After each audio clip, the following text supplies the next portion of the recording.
Hello students, मैं मनीष सेन आपके सामने आज बहुपद का 7वां पार्ट लेकर आपके सामने हाजिर हूँ। तो 7वें पार्ट के अंदर कल अपने छठे पार्ट में, पहले वाली जो अपनी वीडियो थी छठा पार्ट था, तो छठे पार्ट में अपन ने क्या किया था, छठे पार्ट में अपन ने पढ़ी थी पूर्ण वर्ग विधि कि पूर्ण वर्ग विधि से अपन किसी समीकरण के मूल किस प्रकार से या बहुपद के शून्य के किस प्रकार से अपन निकाल सकते हैं। अभी बात करते हैं अपन उसी प्रकार का एक और एग्जाम्पल अपन लेते हैं। एग्जाम्पल किस प्रकार है, एग्जाम्पल इस प्रकार है कि एक अपन ने एग्जाम्पल और ले लिया इस विधि को और अच्छे से समझने के लिए। कौन सी विधि, पूर्ण वर्ग विधि को। अपने पास एक एग्जाम्पल है, अपने को एक समीकरण दे दी और समीकरण है 3x²। क्या है समीकरण, 3x² माइनस x और माइनस का 2 इज इक्वल टू क्या है, 0। जिस प्रकार से मैंने आपको एग्जाम्पल घर पे करने के लिए दिया था उसी प्रकार से एक एग्जाम्पल अपने पास ये है 3x² minus x minus 2 is equal to 0, यानी किसी बहुपद के बराबर में कोई मान है, यानी ये क्या है समीकरण। और समीकरण है, कौन सी समीकरण है, ये रेखिक समीकरण है या द्विघात। ये है चर की घात यहाँ पर 2 और चर की घात 2 है, चर की घात 1 है, चर की घात 0 है, सबसे बड़ी घात 2 है।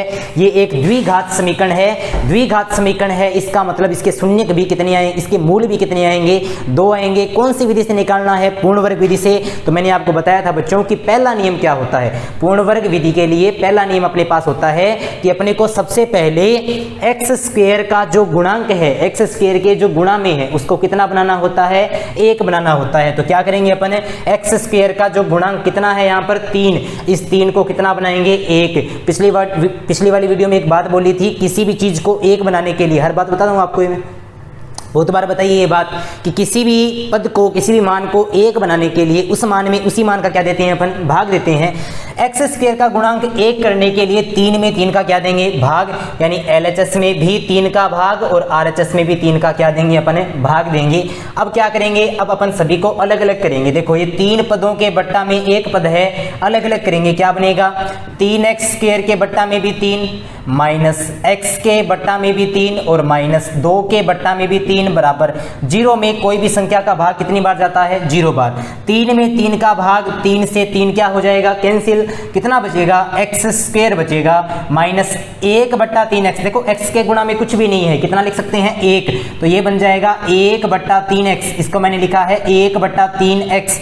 x के गुणा में कुछ नहीं है, कुछ नहीं होता है, कितना होता है, 1। तो 1/3x माइनस का है 2/3 और बराबर में क्या है, 0। तो बराबर में क्या है, 0। देखो x² के गुणा में अभी कुछ नहीं बचा है और x² के गुणा में कुछ नहीं है, मतलब कितना होगा, 1।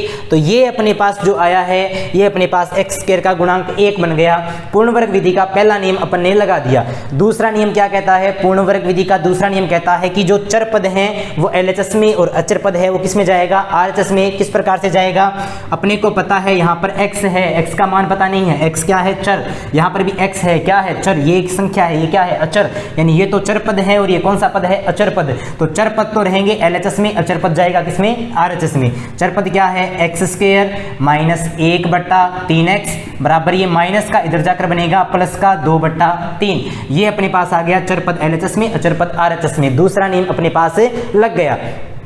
पूर्ण वर्ग विधि का तीसरा नियम क्या कहता है, पूर्ण वर्ग विधि का तीसरा नियम अपने को कहता है कि x के गुणांक, यानी x के गुणा में जो भी है, चिन्ह नहीं देखना, सिर्फ मान देखना है, संख्या देखनी है। x के गुणा में जो भी है, यानी x का गुणांक के आधे का वर्ग, x के गुणांक के आधे का वर्ग LHS RHS दोनों में क्या करना है, जोड़ना है। ठीक है, आधे करने का मतलब क्या होता है, पहले तो अपन ये समझेंगे। अपने को किसी ने बोल दिया 4 का आधा करो, यानी 4 को अपन आधे से, यानी 1/2 से क्या कर देंगे, गुणा। 4 का आधा कितना होता है, 2 होता है। इस प्रकार से अपन क्या करते हैं, आधा करते हैं किसी भी मान का, किसी भी संख्या का। तो अपने को क्या बोला, x के गुणांक के आधे का वर्ग, x का गुणांक, x के गुणा में क्या है, 1/3। तो x का गुणांक है 1/3, x के गुणांक का आधा करना है। आधा का मतलब 1/2 से क्या कर देंगे, इसका गुणा कर देंगे। 1 गुणा 1 क्या बनेगा, 1। 3 दूआ क्या बनेगा, 6। तो ये आ गया x के गुणांक का आधा और x के गुणांक के आधे का वर्ग, वर्ग यानी स्क्वायर। LHS RHS दोनों में क्या कर देंगे, अपने जोड़ देंगे। तो ये कौन सा नियम कहता है, ये नियम कहता है अपना कौन सा नियम, तीसरा नियम। अभी तीसरे नियम के अनुसार क्या करना पड़ेगा, x के गुणांक के आधे का वर्ग LHS RHS इसमें क्या करना है, जोड़ना है, यानी 1/6 की होल स्क्वायर दोनों तरफ क्या करनी है, जोड़नी है। ठीक है, अपन जोड़ेंगे इसको। अपन लिखेंगे समीकरण के दोनों पक्षों में, समीकरण के दोनों पक्षों में दोनों पक्षों में 1/6 की होल स्क्वायर क्या करने पर, जोड़ने पर, LHS में RHS में दोनों पक्षों में 1/6 की होल स्क्वायर जोड़ने पर। एक्स स्क्वायर है तो एक्स स्क्वायर माइनस का 1/3x प्लस है तो प्लस क्या करेंगे 1/6 की होल स्क्वायर जोड़ दिया, मतलब क्या कर दिया प्लस, किसमें LHS में, बराबर है तो बराबर RHS क्या है 2/3 और क्या करना है 1/6 की होल स्क्वायर RHS में भी क्या कर देंगे जोड़ देंगे यानी प्लस कर देंगे। अब क्या बनाना है, चौथा नियम क्या कहता है, 3 नियम हो गए, पहला नियम, दूसरा नियम, तीसरा नियम। चौथा नियम अपने को कहता है कि अब अपने पास जो LHS और RHS आया है उनको पूर्ण वर्ग बनाना है। पूर्ण वर्ग का मतलब होल स्क्वायर बनाना है, अलग अलग स्क्वायर नहीं रखनी है, होल स्क्वायर बनाना है। होल स्क्वायर बनाने की एक सिंपल सी ट्रिक मैंने आपको बताई थी। क्या बताई थी, यदि अपने को LHS में होल स्क्वायर बनानी है तो अपन क्या करेंगे, स्क्वायर वाले पद देखेंगे। स्क्वायर वाला पद क्या है एक्स स्क्वायर, स्क्वायर वाला पद क्या है 1/6 की स्क्वायर। स्क्वायर वाले पद देखेंगे और स्क्वायर वाले पद में स्क्वायर को अपन भूल जाएंगे, स्क्वायर भूल गए क्या बचेगा x, स्क्वायर भूल जाएंगे क्या बचेगा 1/6 और इस ब्रैकेट के पूरे ऊपर लगा देंगे होल स्क्वायर। ये ट्रिक बताई थी मैंने होल स्क्वायर बनाने की कि स्क्वायर वाले पद हैं, स्क्वायर को छोड़ देना है, x लेंगे, स्क्वायर को छोड़ देंगे, 1/6 लेंगे, उसके बाद में बीच में कोई चिन्ह नहीं है तो चिन्ह किसका लगाएंगे, बीच वाला जो पद है, पहला पद अपन ने देख लिया, आखिरी पद देख लिया, बीच वाले पद में और कुछ नहीं देखना है, बीच वाले पद का चिन्ह देखना है। माइनस है तो माइनस लिखेंगे, प्लस है तो प्लस, तो बीच वाले पद में क्या है माइनस, तो यहाँ पर क्या लिखेंगे माइनस, ऊपर क्या बन गया होल स्क्वायर। इसको हल करेंगे तो वापस से यही मान आएगा, करके भी मैंने पिछली वीडियो में दिखाया था, आप चेक कर सकते हो। बराबर है तो बराबर, 2/3 तो 2/3, प्लस है तो प्लस, 1 की स्क्वायर 1/6 की स्क्वायर 36, इक्वल है तो इक्वल। मैं यहीं पे इसको हल कर रहा हूँ। देखो बच्चों एक बात ध्यान रखना है, ये देखो इस मैं समीकरण को हल कर रहा हूँ पूर्ण वर्ग विधि से, तो साथ में यहाँ पर क्या चल रहा है इम्प्लाइज। इम्प्लाइज कब चलता है, जब LHS RHS दोनों साथ में चले, बीच में बराबर का चिन्ह हो और उसको हल कर रहे हैं तो क्या चिन्ह लगता है, इम्प्लाइज का चिन्ह लगता है। ठीक है, अब अपन इसको हल करें, ये तो अपने होल स्क्वायर बना लिया, इसको हल करने के लिए अंश बटा हर की जोड़ या बाकी यानी घटाव आ जाए तो हर का क्या लेते हैं लघुत्तम। 3 और 36 का लघुत्तम क्या होगा 36, आप निकाल के देख लेना, 3 और 36 का लघुत्तम 36 होता है। अब 36 में अपन 3 का भाग देंगे, ऐसे तो किया जाता है, 36 में 3 का भाग देंगे, 36 में 3 का भाग जाता है 12 बार, उस 12 को 2 से ऊपर वाले से गुणा करेंगे, तो 36 में 3 का भाग 12 बार, 12 को 2 से गुणा किया, कितना उत्तर आ गया 24, प्लस है तो प्लस। अब 36 में 36 का भाग कितनी बार जाएगा, 1 बार, और 1 को ऊपर वाले से यानी 1 से गुणा किया तो 1 एका 1, 24 और 1 कितना बन रहा है ये 25। ठीक है, ये मेरे पास आ गया x माइनस 1/6 की होल स्क्वायर। LHS जो था होल स्क्वायर वो मैंने सेम टू सेम लिख दिया, इक्वल है तो इक्वल, 24 और 1 कितना बन गया 25, बट्टा में क्या है 36। और अब अपन क्या करेंगे, LHS की तो होल स्क्वायर बन गई पर RHS की स्क्वायर मैंने नहीं बनाई, क्या कर सकते हैं 25/36 को अपन लिख सकते हैं 5/6 की होल स्क्वायर। क्यों लिख सकते हैं, क्योंकि 5 की स्क्वायर क्या होती है 25, 6 की स्क्वायर क्या होती है 36, तो ये बन जाएगा 5 की स्क्वायर 25, 6 की स्क्वायर 36, 25/36। दोनों तरफ क्या बन गई, यहाँ पर भी होल स्क्वायर, यहाँ पर भी होल स्क्वायर, दोनों तरफ क्या बन गई होल स्क्वायर अपने पास बन गई। अब क्या करेंगे, अब यहाँ पर LHS की स्क्वायर को हटाएंगे, LHS के वर्ग को हटाएंगे। स्क्वायर को हिंदी में क्या कहते हैं वर्ग। तो एक बात बताई थी, LHS से RHS में या RHS से LHS में प्लस जाएगा तो क्या बनेगा माइनस, माइनस जाएगा क्या बनेगा प्लस, गुणा बनेगा भाग, भाग बनेगा गुणा, तो वर्ग क्या बनेगा वर्गमूल, वर्गमूल यानी कि स्क्वायर क्या बनेगी, स्क्वायर बनेगी स्क्वायर रूट, रूट आ जाएगा और रूट के साथ में किसका चिन्ह आएगा, एक बार प्लस का चिन्ह आएगा, एक बार माइनस का चिन्ह आएगा। कैसे आएगा, मान लिया बच्चों मेरे पास ऐसे है कि ये स्क्वायर है x माइनस 1/6 की होल स्क्वायर है, ये है x माइनस 1/6 की होल स्क्वायर और बराबर में है 5/6 की होल स्क्वायर, तो बराबर में है 5/6 की होल स्क्वायर। यदि मैं इस RHS के स्क्वायर को हटाता हूं तो इस LHS के स्क्वायर को हटाता हूं तो RHS में क्या आ जाएगा रूट आ जाएगा और रूट के बाहर एक बार प्लस का चिन्ह आएगा, एक बार माइनस का चिन्ह आएगा। ठीक है, इतना अपन ने हल कर लिया। x माइनस 1/6 तो x माइनस 1/6 LHS रहेगा सेम टू सेम। अब मैंने आपको एक बात बताई थी, वर्ग और वर्गमूल एक दूसरे दूसरे के व्युत्क्रम होते हैं, उल्टे होते हैं, तो आपस में कैंसिल हो जाते हैं। तो ये स्क्वायर का चिन्ह है, ये रूट का चिन्ह है, ये आपस में कैंसिल हो जाएंगे। क्या बचेगा, यहाँ पर बचेगा प्लस माइनस और अंदर बचेगा 5/6। अब मैंने एक बात बोली थी कि यहाँ पर दो स्थितियां बनती है, एक तो पॉजिटिव के लिए, एक नेगेटिव के लिए। तो कितने चिन्ह आए हैं, एक मेरे पास चिन्ह आया है पॉजिटिव का, एक मेरे पास चिन्ह आया है नेगेटिव का। कितनी स्थितियां बनेगी, दो स्थितियां। कितने केसेस लगेंगे, दो केसेस, केस फर्स्ट और केस सेकंड। यहां पर केस फर्स्ट है और यहां पर है केस सेकंड। अपन केस फर्स्ट की बात करें, केस फर्स्ट में अपन लेंगे पॉजिटिव, तो क्या लिखेंगे, पॉजिटिव लेने पर। केस फर्स्ट में मैंने लिख दिया पॉजिटिव लेने पर। और केस सेकंड की बात करें तो यहाँ पर क्या लेंगे, नेगेटिव, तो मैंने लिख दिया नेगेटिव लेने पर। यानी एक बार पॉजिटिव लेंगे, एक बार नेगेटिव। अब ध्यान क्या रखना है कि एलएचएस में चाहे पॉजिटिव हो चाहे नेगेटिव, उसको अपने को नहीं छेड़ना है, वो जैसा है सेम टू सेम रहेगा। परंतु आरएचएस में प्लस माइनस साथ में है, यानी एक बार यहाँ पर पॉजिटिव लेंगे, एक बार नेगेटिव। एलएचएस के साथ कुछ भी नहीं करना है, एलएचएस रहेगा सेम टू सेम, बराबर है तो बराबर। पॉजिटिव की बात चल रही है तो पॉजिटिव के लिए अपन प्लस का 5/6 लेंगे या माइनस का, अपन लेंगे प्लस का 5/6। इंप्लाइज है तो इंप्लाइज, एक्स है तो एक्स बराबर 5/6 अपनी जगह सेम टू सेम पड़ा है। ये माइनस का 1/6 ये पक्षांतरित होकर इधर जाएगा, आरएचएस में जाएगा, तो माइनस का 1/6 क्या बन जाएगा, प्लस का 1/6। 6 का लघुत्तम कितना आ जाएगा, 6। 5 और 1 भी कितना होता है, 6। और 6 में 6 का भाग कितनी बार जाता है, एक बार। यानी x का मान कितना आ गया, 1। ये अपने पास आ गया एक मूल, x का मान, चर का मान आ गया, यानी एक मूल आ गया। अब बात करते हैं नेगेटिव की, तो अपन एलएचएस में कोई बदलाव नहीं करेंगे, एलएचएस रहेगा सेम टू सेम बराबर। अब क्या लेंगे, प्लस का 5/6 या माइनस का 5/6, इस बार लेंगे माइनस का 5/6। तो इस बार ले लिया अपन ने माइनस का 5/6। x क्या रहेगा अपनी जगह सेम टू सेम, माइनस का 5/6, ये माइनस का 1/6 इधर जाकर बनेगा प्लस का 1/6। हल करेंगे 6 लघुत्तम कितना आ जाएगा, 6। माइनस का 5 प्लस का 1, तो माइनस का 5 प्लस का 1 बराबर है तो बराबर। माइनस का 5 है और प्लस का 1 है, क्या बचेगा, माइनस का 4/6। इसको हल करें, 2 के पाड़े से ये कट रहा है, 2 दूआ 4, 2 तिया 6, तो x का मान आ गया माइनस का 2/3। बताओ x के कितने मान आ गए, x के 2 मान आ गए। तो अपने को पता है द्विघात समीकरण के मूल भी कितने होते हैं, 2। तो द्विघात समीकरण के लिए चर के 2 मान आए हैं, ये दोनों मान इस समीकरण के क्या है, मूल है। और ये जो मूल निकालने की जो विधि अपन ने लगाई है, ये जो नियम अपन ने लगाया है, ये कौन सी विधि है, ये है मूल निकालने की या बहुपद के शून्य के निकालने की पूर्ण वर्ग विधि। अपन पूर्ण वर्ग विधि को बहुत अच्छे से समझ चुके हैं। अब अपने को तीसरी और आखिरी विधि, कितनी विधियां थी, 3 विधियां, गुणनखंड विधि, टुकड़े करने वाली विधि अपन ने सीख ली। पूर्ण वर्ग विधि, दोनों तरफ पूर्ण वर्ग बनाकर होल स्क्वायर बनाकर हल करने की विधि अपन ने कर ली। अब है श्रीधराचार्य सूत्र विधि या द्विघाती सूत्र विधि। तो अपन सीखेंगे कि श्रीधराचार्य सूत्र क्या होता है, द्विघाती सूत्र क्या होता है। उससे पहले बात करते हैं, एक बच्चे की मेरे पास एक रिक्वेस्ट आई थी, उसने बोला था कि सर 3.1 जो है अपनी बहुपद प्रश्नावली है 10वीं क्लास की, उसमें 3.1 है, उसका जो आखिरी क्वेश्चन है वो एग्जाम की दृष्टि से वास्तव में बहुत अच्छा क्वेश्चन है, इंपॉर्टेंट क्वेश्चन है। तो सर वो क्वेश्चन हमें कुछ कम समझ में आ रहा है, सर आप उसको हमें समझाइए कि वो कैसे करना होगा।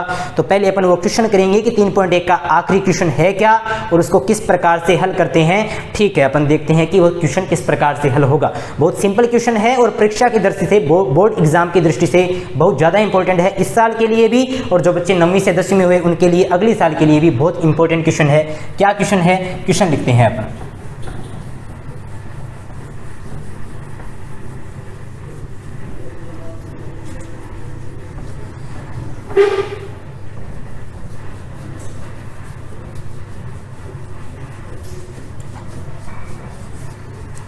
सबसे पहले अपन ने अभी एक क्वेश्चन किया, मैं इस क्वेश्चन को दोबारा लिख रहा हूँ। अपने पास समीकरण थी, समीकरण क्या थी, 3x² माइनस x माइनस 2 बराबर 0।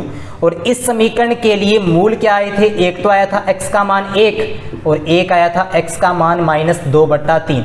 मैंने क्या किया, मैंने एक बार इसको दोबारा लिख लिया। सर दोबारा क्यों लिखा है, सवाल तो अपन ने हल कर लिया, बिल्कुल कर लिया, पर कौन सी विधि से किया था इसको हल अपन ने, इसको अपन ने हल किया था पूर्ण वर्ग विधि से।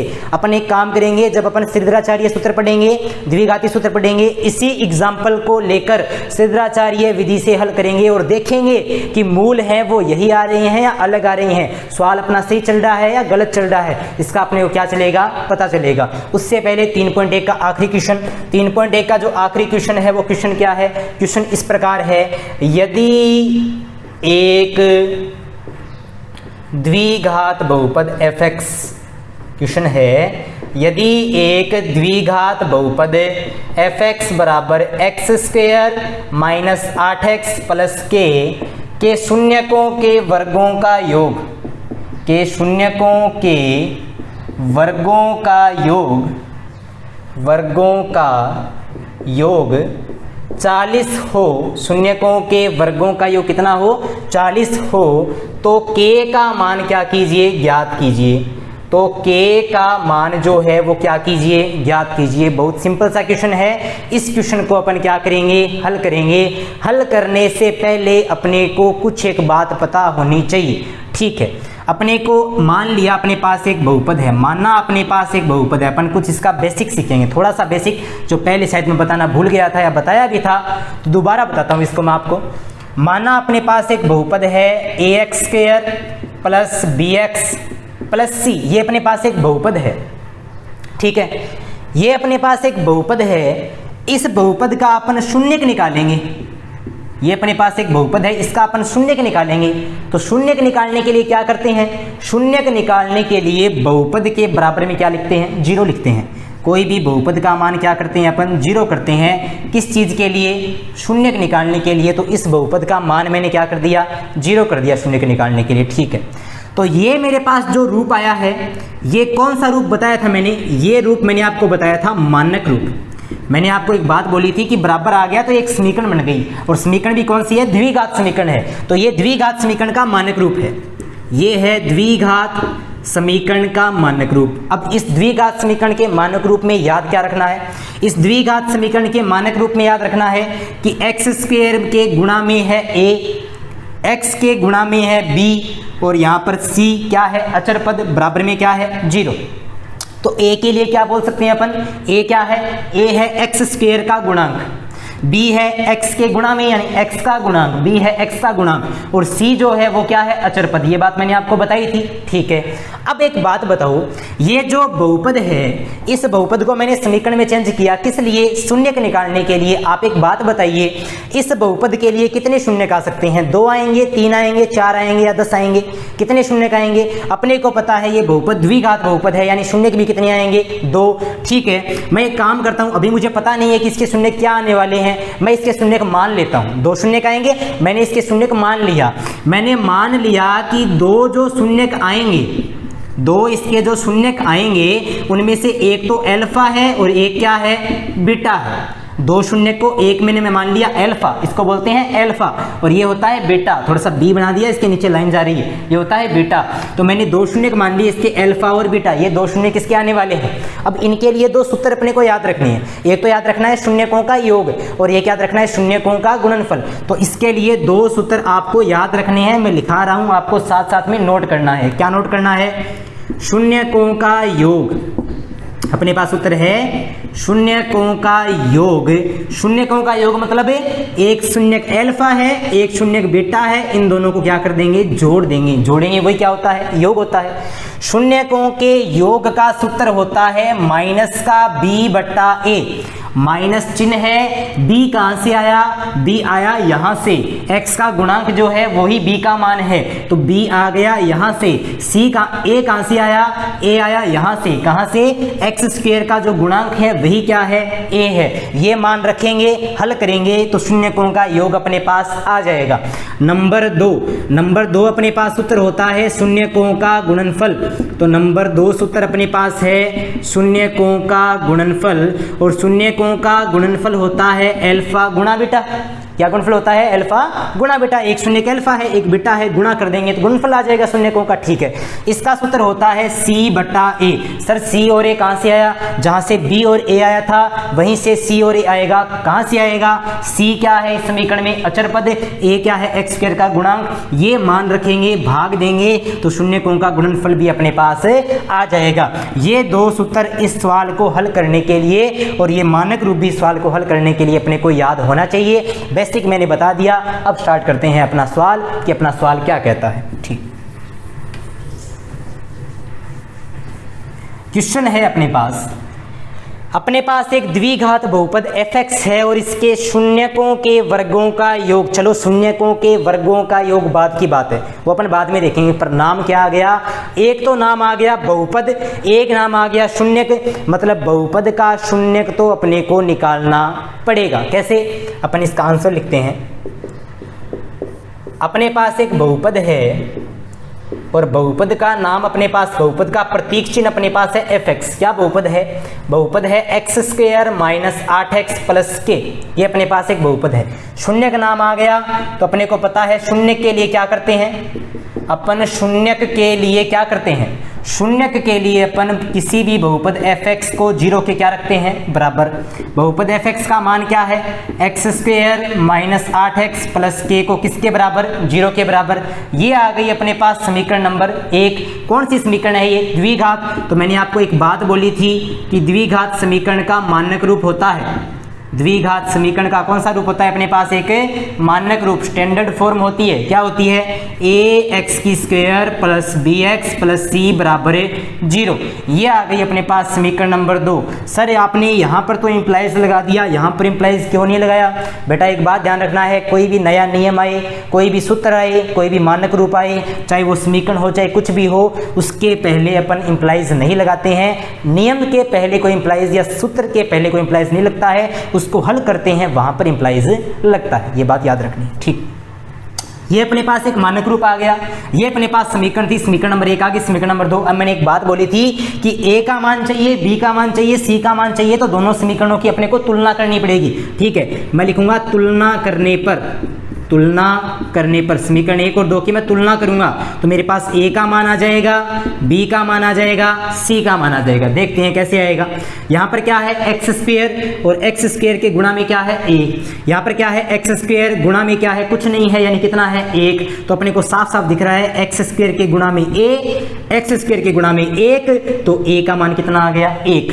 a का मान आ गया 1, कोमा है तो कोमा। b की बात करते हैं, x के गुणा में क्या है, b। यहाँ पर x के गुणा में क्या है, b। यहाँ पर x के गुणा में क्या है, 8 नहीं है, -8, चिन्ह साथ में लेना है। याद रखना a, b और c का मान जब भी अपन निकालते हैं चिन्ह को हमेशा साथ में लेकर चलना है। तो a का मान तो 1 आ गया, b का मान आएगा प्लस का 8 या माइनस का 8, माइनस का 8, क्योंकि x के गुणा में b है, x के गुणा में -8 है। b का मान आ गया अपने पास माइनस का 8 और c का मान आ गया अपने पास k। ये आ गया a, b और c का मान। आया नहीं आया, आ गया। अब बताओ ये कौन सा बहुपद है, द्विघात बहुपद है। द्विघात बहुपद के शून्य कितने आएंगे, 2। एक को मान लूंगा अल्फा, एक को मान लिया बीटा। मैं लिखूंगा माना द्विघात बहुपद fx, माना द्विघात बहुपद fx के कितने शून्यक, 2 शून्यक, fx के 2 शून्यक क्या है, अल्फा व क्या है, बीटा है। तब अपने पास 2 सूत्र क्या होते हैं, तब अपने पास 2 सूत्र ये होते हैं। तब 1 नंबर सूत्र होता है, वो होता है शून्यकों का योग, शून्यकों का योग, शून्यकों का योग मतलब अल्फा प्लस बीटा। 2 नंबर सूत्र अपने पास होता है, वो होता है शून्यकों का गुणनफल, शून्यकों का गुणनफल। शून्यकों का गुणनफल होता है अल्फा गुणा बीटा, क्योंकि एक शून्यक अल्फा है, एक बीटा है, गुणा कर दिया, गुणनफल आ गया। इसका सूत्र, शून्यकों के योग का सूत्र मैंने लिखाया था माइनस का b/a। क्या लिखाया था, माइनस का b/a। माइनस है तो माइनस b का मान कितना है, -8, तो b का मान है -8 बटा a का मान कितना है, 1, तो a का मान कितना है, 1। अब देखो भी यहाँ पर अपने को पता चल रहा है माइनस गुणा माइनस क्या बन जाएगा, प्लस का 8, माइनस माइनस क्या बन गया, +8 है तो 8 बट्टा में 1, चाहे लिखो या ना लिखो उससे कोई फर्क नहीं पड़ता। तो अल्फा प्लस बीटा का मान कितना आ गया, 8। अपने पास अल्फा प्लस बीटा का मान आ गया 8 और ये आ गई समीकरण नंबर 3। अब बात करते हैं शून्यकों का गुणनफल यानी अल्फा गुणा बीटा। सूत्र क्या था इसका सूत्र था c/a। c का मान कितना है, k। देखो c का मान कितना है, k, a का मान कितना है, 1, तो c का मान है k बट्टा a का मान कितना है, 1 बट्टा में 1, चाहे लिखो या ना लिखो कोई फर्क नहीं पड़ता, तो k आ गया, यानी अल्फा गुणा बीटा का मान कितना आ गया, k। ये समीकरण नंबर कितनी आ गई, 4। समीकरण नंबर कितनी आ गई अपने पास, 4। आई नहीं आई, आ गई, ठीक। अब अपन लिखेंगे प्रश्नानुसार। प्रश्न में अपने को एक स्थिति दी है, एक कंडीशन दी है। ध्यान से अगर अपन प्रश्न को पढ़ेंगे तो प्रश्नानुसार अपने को एक कंडीशन दी है। क्या कंडीशन दी है? अपने को कंडीशन दी है कि इस बहुपद के शून्यकों के वर्गों का योग कितना है? 40। तो इस कंडीशन को अपन मैथ में कैसे लिखेंगे? अपने को दे दिया कि शून्यकों के वर्गों का योग, शून्यकों के वर्गों का योग जो है वो कितना है? 40। शून्य क्या है? एक शून्य तो है मेरे पास अल्फा, एक शून्य क्या है? बीटा। तो क्या करेंगे? शून्यकों के वर्गों का योग कितना है? 40। देखो बेटा, शून्यकों के वर्गों का योग यानी प्लस कितना है? 40। ये अपने पास आ गई समीकरण नंबर 5। किसकी सहायता से? एक सवाल अपने को दे रखा है, उस सवाल में कंडीशन है, उस कंडीशन की सहायता से अपने पास आ गई समीकरण नंबर 5। अब अपने को एक बात का पता है, चूंकि हम जानते हैं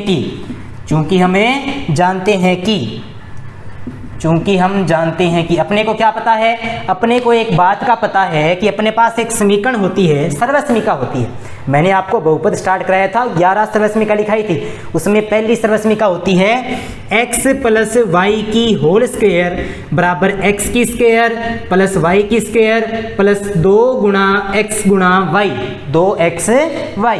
यदि मैं x की जगह लिखता हूँ अल्फा और y की जगह क्या लिखता हूँ? बीटा।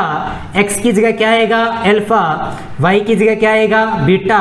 x की जगह क्या आएगा? अल्फा और y की जगह क्या आएगा? बीटा। तो मेरे पास एक सर्वसमीका क्या बनती है? अल्फा प्लस बीटा की होल स्क्वायर बराबर अल्फा की स्क्वायर प्लस बीटा की स्क्वायर प्लस 2 गुणा अल्फा गुणा बीटा। ये मैं यहाँ पर एक बार दोबारा से लिख रहा हूँ। क्या बन गया अपने पास? अपने पास बन गया अल्फा प्लस बीटा की होल स्क्वायर बराबर alpha square plus beta square plus 2 गुणा अल्फा गुणा बीटा। ये अपने पास बन गया। अब देखो भी, अब अपन समीकरण नंबर 3, 4 और 5 का क्या करेंगे? यूज करेंगे। अपन लिखेंगे समीकरण 3, 4 और किससे? 5 से। समीकरण 3 से किससे? समीकरण 3 से अल्फा प्लस बीटा का मान कितना है? समीकरण 3 से अल्फा प्लस बीटा का मान है 8। तो अल्फा प्लस बीटा की जगह क्या लिख सकते हैं? 8। ऊपर है स्क्वायर, तो ऊपर कितना है? स्क्वायर। बराबर है तो बराबर alpha square plus beta square. समीकरण नंबर 5 की सहायता से alpha square plus beta square का मान कितना है? 40। तो alpha square plus beta square का मान कितना है? 40। प्लस है तो प्लस, 2 है तो 2, गुणा है तो गुणा, अल्फा गुणा बीटा क्या है? अल्फा गुणा बीटा। समीकरण नंबर 4 की सहायता से अल्फा गुणा बीटा का मान कितना है? k। तो समीकरण 4 की सहायता से अल्फा गुणा बीटा का मान कितना है? k। इसको हल करेंगे, 8 की स्क्वायर कितनी होती है? 64 बराबर 40 है तो 40 प्लस है तो प्लस 2 गुणा के, ये बन जाएगा अपने पास 2k। क्या बन जाएगा? 2k। अब क्या करेंगे? पक्षांतरित करेंगे। ये प्लस का 2k LHS में आकर क्या बनेगा? माइनस का 2k। 40 है तो 40 प्लस का 64 RHS में जाके क्या बनेगा? माइनस का 64। माइनस का 2k तो माइनस का 2k। 40 में से 64 गया, कितना बचेगा? माइनस का 24। माइनस से माइनस क्या हो गया? कैंसिल। गुणा में 2, ये देखो 2 और k के बीच में कोई चिन्ह नहीं है। किसका चिन्ह है? गुणा का। गुणा में 2, इधर जाकर क्या बनेगा? भाग में 2। 24 में 2 का भाग कितनी बार जाएगा? 12 बार। तो k का मान कितना आ गया? 12। तो अपने पास k का मान आ गया 12। और पूछ भी क्या रखा है सवाल में? यदि ऐसी कंडीशन है तो k का मान क्या कीजिए? ज्ञात कीजिए। तो बताओ k का मान कितना आ गया? 12। इतना सिंपल सा इक्वेशन है और वेरी इंपॉर्टेंट इक्वेशन है। इस प्रश्नावली का, इस चैप्टर का बोर्ड एग्जाम में 3 नंबर का एक सवाल आता है और ये 3 नंबर के सवाल के लिए काफी अच्छा प्रश्न है। इसको अपन ध्यान से पढ़ेंगे। 9th के बच्चे भी और 10th का जिन बच्चों का एग्जाम नहीं हुआ है वो बच्चे भी ध्यान से इसको पढ़ेंगे। अब बात करते हैं शून्यक, बहुपद के शून्यक या समीकरण के मूल निकालने की तीसरी विधि। कौन सी विधि? सिद्धाचार्य सूत्र विधि या द्विघाती सूत्र विधि के बारे में। ठीक,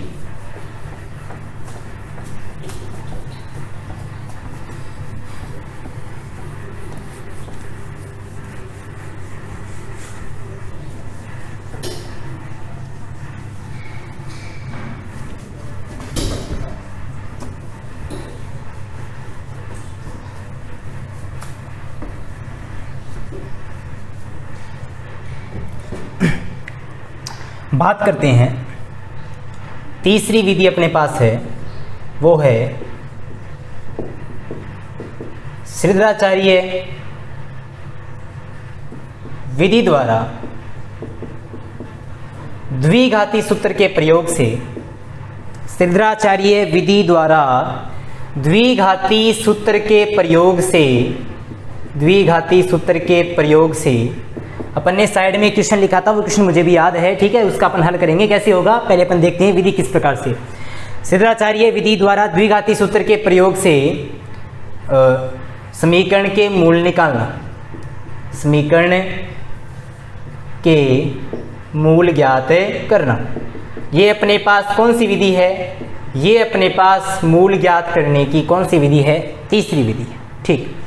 अपने को एक बात याद रखनी है कि द्विघाती समीकरण का मानक रूप क्या होता है, बहुत बार बता दिया, एक बार अभी थोड़ी देर पहले ही बताया था, दोबारा से बताता हूँ। द्विघाती समीकरण का मानक रूप होता है ax² + bx + c = 0। और इस समीकरण की दी गई समीकरण से तुलना करेंगे तो a का मान, b का मान, c का मान अपने पास आ जाएगा। तो अब इसके लिए अपने को क्या निकालना होता है? समीकरण के मूल। मूल का मतलब किसका मान? चर का मान। और चर क्या है यहाँ पर? x है तो x, y हो तो y, वही उसका मूल होता है, ठीक है। तो मूल का मतलब होता है चर का मान। चर का मान यानी किसका मान? x का मान। तो तब श्रीधराचार्य सूत्र यानी द्विघाती सूत्र अपने को ये कहता है, तब द्विघाती सूत्र क्या कहता है?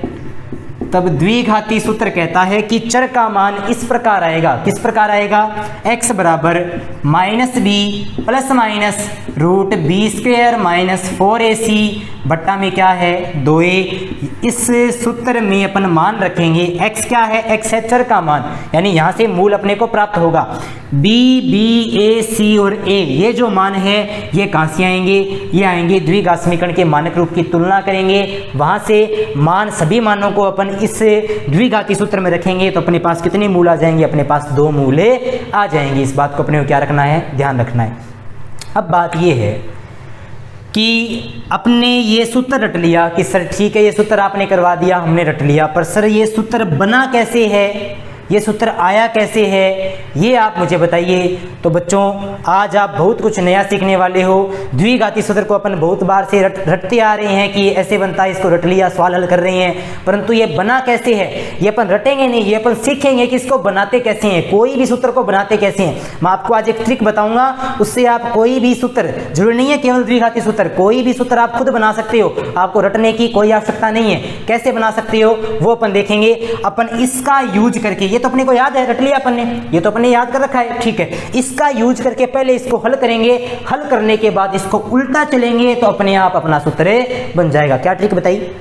जो भी अपने पास सूत्र है उस सूत्र को धीरे धीरे हल करेंगे, हल करने के बाद में अपने पास जो लास्ट अपने पास वैल्यू आएगी उस वैल्यू से अपन ऊपर जाएंगे, एक स्टेप ऊपर, फिर एक और स्टेप ऊपर, फिर एक और स्टेप ऊपर, फिर एक और स्टेप ऊपर। इस प्रकार से अपना क्या बन जाएगा? इस प्रकार से अपना सूत्र बन जाएगा। वही काम अपन यहाँ पे करेंगे। ट्रिक याद कर ली अपन ने, पहले जो सूत्र है उसको हल करेंगे, जो आखिरी अपने पास पॉइंट आएगा, आखिरी जो अपने पास स्टेप आएगी, आखिरी पद जो आएगा उससे ऊपर एक एक स्टेप चलते जाएंगे, अपने आप अपना सूत्र क्या हो जाएगा? तैयार हो जाएगा। तो क्या करते हैं अपन? सूत्र तैयार करते हैं। द्विघाती सूत्र जो है वो किस प्रकार आया है वो अपन देखते हैं। चलो इसको हल करते हैं। सबसे पहले क्या लेंगे? सूत्र। अभी बनाना नहीं सिखा रहा, अभी मैं ट्रिक सिखा रहा हूँ आपको। ट्रिक क्या बनाएंगे?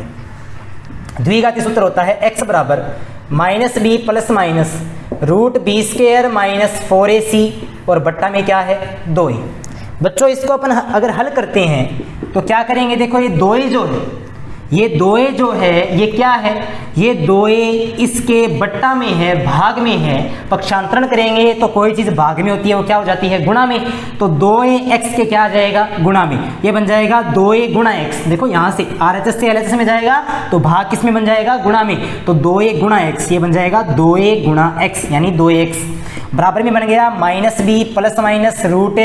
√b² - 4ac और बट्टा में अब कुछ भी नहीं है, बट्टा में जो था वो यहाँ पे आ गया। ठीक है, ठीक। अब ये जो माइनस का b है इसको पक्षांतरित करेंगे तो 2ax अपनी जगह सेम टू सेम है, माइनस का b इधर जाकर LHS में जाकर क्या बन जाएगा? प्लस का b क्या बचेगा? Plus √b² - 4ac। अब अपने को एक बात का पता है कि रूट में अपन जल्दी से कोई सवाल को हल नहीं कर सकते हैं, क्वेश्चन हार्ड हो जाता है, उसको सॉल्व करना, हल करना हार्ड हो जाता है। तो अपन इस रूट को क्या करेंगे? हटाएंगे। और एक बात बताई थी मैंने, रूट हटाने के लिए क्या करते हैं? स्क्वायर। तो क्या करेंगे अपने? में अपन LHS की भी क्या कर देंगे होल स्क्वायर और अपन RHS की भी क्या कर देंगे होल स्क्वायर कर दिया। अब इसकी होल स्क्वायर करेंगे, अपने पास एक सर्वसमीका होती है x प्लस वाई की होल स्क्वायर, क्या होती है x square plus y square plus 2xy। तो मैंने इसको तो मान लिया x यानी पहला, इसको मान लिया दूसरा, ऊपर क्या है होल स्क्वायर। तो पहले प्लस दूसरे की होल स्क्वायर क्या कहती है, ये कहती है पहले की स्क्वायर प्लस दूसरे की स्क्वायर प्लस 2 गुणा पहला गुणा दूसरा। देखो इसको x मान लिया, इसको y, तो x प्लस वाई की होल स्क्वायर क्या कहती है x की स्क्वायर प्लस y की स्क्वायर प्लस 2xy बराबर है तो बराबर। ये स्क्वायर रूट आपस में क्या हो जाएंगे कैंसिल, पता है अपने को स्क्वायर रूट एक दूसरे के व्युत्क्रम होते हैं, उल्टे होते हैं, तो स्क्वायर रूट आपस में क्या हो जाएंगे कैंसिल, और ये प्लस माइनस भी इसके साथ में ही चला जाएगा। क्या बचेगा अपने पास, बचेगा बी स्क्वायर माइनस 4ac। अब बेटा एक बात देखो, यहाँ पर भी प्लस का बी स्क्वायर है, यहाँ पर भी प्लस का क्या है बी स्क्वायर, ये प्लस का बी स्क्वायर इधर जाकर क्या बनेगा माइनस का बी स्क्वायर, यानी बी स्क्वायर से बी स्क्वायर क्या हो जाएगा कैंसिल। मैंने यहीं पे कैंसिल कर दिया इसको, ठीक है। अब यहाँ पर क्या बने, यहाँ पर बन गया 2 की स्क्वायर 4, a की स्क्वायर a स्क्वायर, x की स्क्वायर x स्क्वायर, प्लस है तो प्लस 2 दुआ 4 axb, तो axb देखो 2 दुआ 4 axb गुणा में, तो axb गुणा में, और ये माइनस का 4ac है, ये माइनस का 4ac LHS में आएगा, तो ये क्या बन जाएगा प्लस का 4ac बराबर में क्या बचेगा 0। अब अपन देख रहे हैं यहाँ पर भी 4 है, यहाँ पर भी 4 है, यहाँ पर भी 4 है, तो अपन 4a क्या ले सकते हैं कॉमन ले सकते हैं, 4a के लिए क्या ले सकते हैं अपने कॉमन ले सकते हैं, तो 4a कॉमन आ जाएगा, 4 बाहर, a 2 बार था, 1 बार बाहर, तो 1 बार क्या रहेगा अंदर x स्क्वायर रहेगा सेम टू सेम, 4a आ गया बाहर, क्या बचेगा bx, तो क्या बचेगा bx, प्लस है तो प्लस, 4a आ गया बाहर, क्या बचेगा c, तो बराबर में क्या है 0। अब ये 4a जो है ये गुणा में है, ब्रैकेट मतलब गुणा में, ये 4a गुणा में इधर जाकर क्या बनेगा भाग में, तो क्या बचेगा ax square plus bx plus c बराबर 0 के भाग में 4 आएगा, 0 के भाग में कोई भी चीज आए क्या बन जाती है 0।